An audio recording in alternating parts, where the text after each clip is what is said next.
السلام علیکم ورحمۃ اللہ۔ سب سے پہلے تو ان جیسے لوگوں کو سننا ہی گمراہی کا باعث ہے، باقی یہ ٹھیک نہیں فرما رہے ہیں۔ سوئے ہوئے بندے کو پتہ نہیں چلتا تو مرے ہوئے انسان کو کیا پتہ چلے گا؟ اس مولانا کی یہ بات ہرگز ٹھیک نہیں ہے، یہ گمراہ ہے اور گمراہ کرنے والا ہے۔ قرآن مجید میں اللہ سبحانہ و تعالیٰ نے فرمایا قل هل يستوي الاعمى والبصیر، کیا اندھا اور دیکھنے والا برابر ہو سکتا ہے؟ حالانکہ اندھا بندہ وہ مویا ہوا نہیں ہوتا، مطلب وہ مرا ہوا نہیں ہوتا، وہ زندہ ہوتا ہے، لیکن اندھا اور دیکھنے والا برابر نہیں ہو سکتے ہیں۔ اسی طرح سننے والا اور بہرا بندہ، ڈورا آدمی، وہ بھی برابر نہیں ہو سکتا۔ اسی طرح بولنے والا اور گنگا بندہ وہ بھی برابر نہیں ہو سکتے۔ قرآن مجید نے فرمایا کہ زندہ اور مردہ بھی برابر نہیں ہو سکتے ہیں۔ تو جب زندہ بندے کا یہ حال ہے، اندھا ہے دیکھ نہیں سکتا، بہرا ہے سن نہیں سکتا، گنگا ہے بول نہیں سکتا، آگے مزید چوتھا پوائنٹ ایڈ کر لیں، لنگڑا اور لولا ہے تو وہ چل نہیں سکتا، پکڑ نہیں سکتا، ہے یہ زندہ ہے، یہ زندہ ہے، کھا بھی رہا ہے اور ہنگ بھی رہا ہے، مطلب پخانہ بھی کر رہا ہے۔ تو جب زندہ کا یہ حال ہے، مرے ہوئے کا کیا حال ہوگا؟ ہاں جی، نہ وہ کھا رہا ہے مرا ہوا، نہ وہ ہنگ رہا ہے، ہاں جی، وہ بس ہڈیاں اس کی بکھر گئی ہیں، گوشت اس کا مٹی کھا چکی ہے۔ وہ کوئی بھی بابا ہو، بابا حجویری ہو، بابا اجمیری ہو، ہاں جی، انڈیا پاکستان میں موجود یہ جتنے بھی کلمہ گو مشرکین کے جھوٹے خدا اور جھوٹے معبود ہیں، ان کی قبروں میں ان کا گوشت، ان کی چمڑی وہ مٹی کھا چکی ہے اور ان کی ہڈیاں ان کی قبروں میں بکھر چکی ہیں۔ کسی کلمہ گو مشرک کو، قبر خور کو اگر یہ نہیں ماننا تو اپنی کسی بھی بابے کی قبر کو کھود ڈالے، اپنے کسی بھی بابے کی قبر کو کھود لے، ہاں جی، وہاں نہ گوشت نظر آئے گا، نہ چمڑی نظر آئے گی، نہ اس کا ہاتھ، نہ اس کی آنکھیں نظر آئیں گی، سب کچھ مٹی نے کھا لیا ہوگا اور بابے کی ہڈیاں بھی بکھر چکی ہوں گی۔ تو یہ مرا ہوا اب کہاں سے دیکھے گا اور یہ مرا ہوا کہاں سے سنے گا؟ اور پھر ان مرے ہوئے لوگوں کی قبروں پر جا کر ان سے فریادیں کرنا، یہ کیوں کہتے ہیں؟ ہاں جی، اور یہ دیوبندی بھی کہتے ہیں، بریلوی بھی کہتے ہیں، اہل حدیث جن کو توحیدی سمجھتے ہیں وہ بھی کلمہ گو مشرک ہیں، اور جن کو مشرک مانتے ہیں وہ بھی مشرک ہیں۔ فضائل اعمال میں زکریا صاحب نے لکھا ہے کہ قبرستان آنے والا اگر کسی بابے اور بزرگ کی قبر پر آئے تو اس کو چاہیے کہ وہ سر کی بجائے پیروں کی طرف سے ہو کر کے آئے۔ حق تعالی شانہ اگر مردے کو دیکھنے کا کشف عطا فرما دے تو مردے کو دیکھنے میں دقت نہ ہو۔ انا للہ و انا الیہ راجعون۔ یہ ان کا حال ہے جنہیں بے وقوف اہل حدیث سمجھتا ہے کہ یہ بڑے توحیدی ہیں۔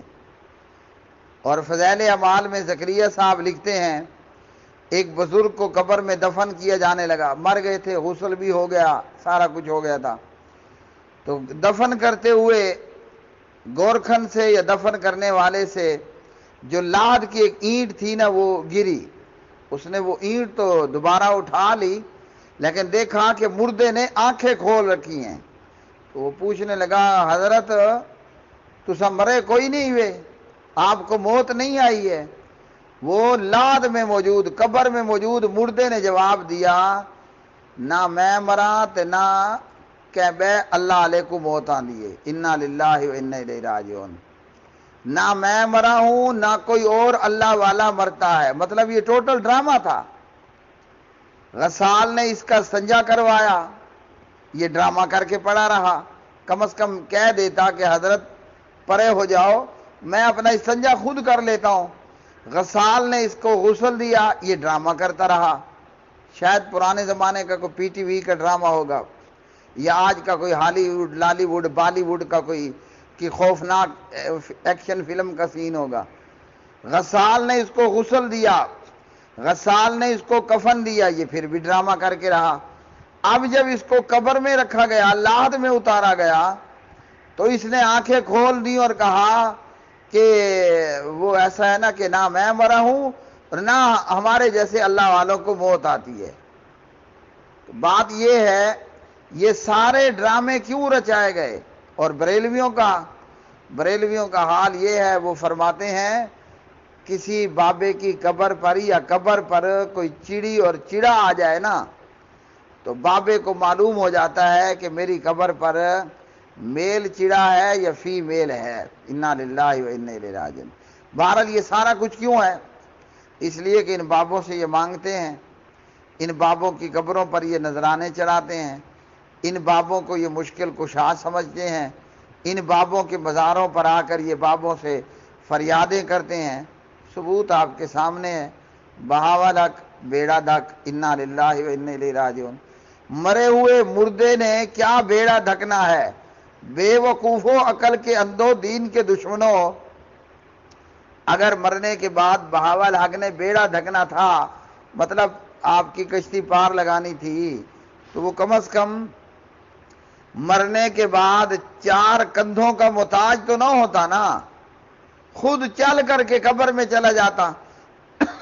جو بہاول حق جسے کہہ رہے ہو بیڑا دھک، وہ مرنے کے بعد 4 کندھوں کا محتاج ہو کر قبر تک پہنچا، وہ تمہارا بیڑا دھکے گا یا تمہارے ایمان کا بیڑا غرق ہوگا؟ یہ مردوں سے فریاد کرتے ہیں قبروں اور مزاروں پر آ کر، بری بری امام بری، میری کھوٹی قسمت کر دے کھری، انا للہ و انا الیہ راجعون۔ وہ مردے نے اگر تمہاری کھوٹی قسمتوں کو کھڑا کرنا ہوتا جی، تو اس کو خود کو موت آئی ہوتی۔ جو اپنے آپ پر سے موت کو نہ بھگا سکا، ورنہ کس کا دل چاہتا ہے کہ میں مروں؟ جی، کس کا دل چاہتا ہے کہ میں مروں؟ بندہ جوان ہے تو دل چاہتا ہے کہ میں اپنی دلہن چھوڑ کر قبر میں جاؤں۔ بندہ اگر بڈھا اور بوڑھا ہے تو بندے کا دل چاہتا ہے کہ میں اپنے پوتروں اور ڈوتروں کو، اپنے پوتوں اور نواسوں کو چھوڑ کر کے قبر کی راہ لوں۔ تو یہ مشرک کیا کہتے ہیں؟ بری بری امام بری، میری کھوٹی قسمت کر دے کھری۔ تو یہ اس لیے کہ ان مردوں کو پوجتے ہیں اور ان مردوں سے مانگتے ہیں۔ ایک اور بے وقوف اور بدبخت ہے، وہ بابا کاواں والی سرکار کے دربار پر آ کر کووں کو دانا ڈالتا ہے، باجرہ ڈالتا ہے کہ یہ کاواں والی سرکار میری کھوٹی قسمت کو کھری کر دے گی۔ بابے کاواں والی سرکار کا حال یہ ہے کہ بابا خود ننگا ہے۔ ہاں جی، بمشکل سے اس بابے نے ایک انڈر ویئر کچھا پہن رکھا ہے۔ تو جس بابے کے اپنے پاس پہننے کے لیے کپڑے نہیں ہیں، وہ تمہاری کیا فریاد سنے گا اور کیا تمہاری فریاد کو وہ پورا کرے گا؟ پھر آگے آئیے، انڈیا پاکستان میں کئی دربار ہیں اس طرح کے، ایک نہیں کئی سارے ہیں۔ بابے کے دربار پر نا ایک بیری کا درخت ہے، اللہ اکبر۔ بابے کے دربار پر، مزار پر، قبر کے ساتھ ایک بیری کا درخت ہے۔ جس مشرک کی اولاد نہیں ہوتی نا، وہ اللہ حی قیوم کو چھوڑ دیتا ہے، اس بابے کے دربار مزار پر آتا ہے اور بیری کا درخت ہلاتا ہے زور زور سے۔ پتا گرے گا تو بیٹی پیدا ہوگی، بیر گرے گا تو بیٹا پیدا ہوگا، کہو لاکھ دی لعنت۔ ہاں جی، کہو لاکھ دی لعنت۔ اولاد دینے والا تو اللہ سبحانہ و تعالی ہے۔ یہ کہاں کا، دنیا کی کس سائنس کا فارمولہ ہے کہ بابے کی قبر پر موجود بیری کا درخت ہلاؤ، پتا گرے تو بیٹی پیدا ہوگی، بیر گرے تو بیٹا پیدا ہوگا؟ قرآن کیا کہتا ہے؟ للہ ملک السماوات والارض یخلق ما یشاء اناسا وَيَهَبُ لِمَن يَشَاءُ الذُّكُورَ لِلَّهِ مُلْكُ السَّمَاوَاتِ وَالْأَرْضِ يَخْلُقُ مَا يَشَاءُ۔ اللہ سبحانہ و تعالیٰ وہی اولاد دینے والا ہے، پروردگار جس کو چاہے بیٹے عطا کر دے، اور پروردگار جسے چاہے بیٹیاں عطا فرما دے، جسے چاہے اللہ سبحانہ و تعالیٰ باج بنا دے، اور جسے چاہے بیٹے اور بیٹیاں ملا جلا کر کے عطا فرما دے۔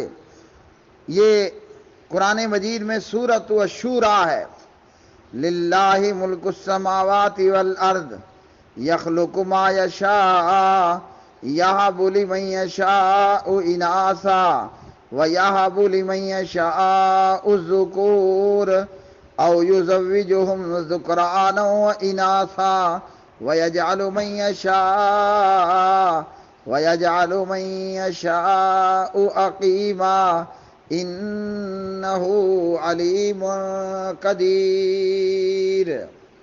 اللہ سبحانہ وتعالیٰ تو فرماتا ہے کہ اولاد دینے والا اللہ ہے، اور یہ کہتا ہے کہ بابے کے مزار پر بیری کا درخت ہلاؤ، پتا گرے تو کیا ہوگا؟ پتا گرے تو بیٹی پیدا ہوگی، بیر گرے تو بیٹا پیدا ہوگا۔ حالانکہ ہوتا کیا ہے وہ میں آپ کو بتا دیتا ہوں۔ ہوتا یہ ہے کہ جو عورتیں درباروں اور مزاروں پر جاتی ہیں، جو عورتیں درباروں اور مزاروں پر جاتی ہیں، درباروں اور مزاروں پر موجود بابے اور ملنگ ان عورتوں کے ساتھ چھپن چھپائی کرتے ہیں، درباروں اور مزاروں پر موجود بابے ان عورتوں کا بلاత్کار کرتے ہیں۔ لوگوں کے اندر اتنی جہالت ہے کہ بابا آنکھوں سامنے اس کی بیوی کو کمرے میں لے جا کر چود لیتا ہے، مگر اس کی غیرت پر کوئی اثر نہیں پڑتا، کیونکہ یہ ہے ہی بے ایمان مشرک ہوتا ہی کائنات کا بہت بڑا بے حیا ہے۔ بابا اس کی آنکھوں کے سامنے کہتا ہے بیوی کو 1 دن کے لیے 4 دن کے لیے دربار مزار پر چھوڑ جاؤ، ہم تمہاری بیوی پر عمل کریں گے۔ ہاں جی، وہ بیری کے درخت کا کمال نہیں ہوتا، دربار مزار پر موجود ملنگوں کا یہ چمتکار اور کارنامہ ہوتا ہے۔ اگر مزار پر 10 ملنگ ہیں تو 10 کے 10 ملنگ اس عورت کو چودتے ہیں۔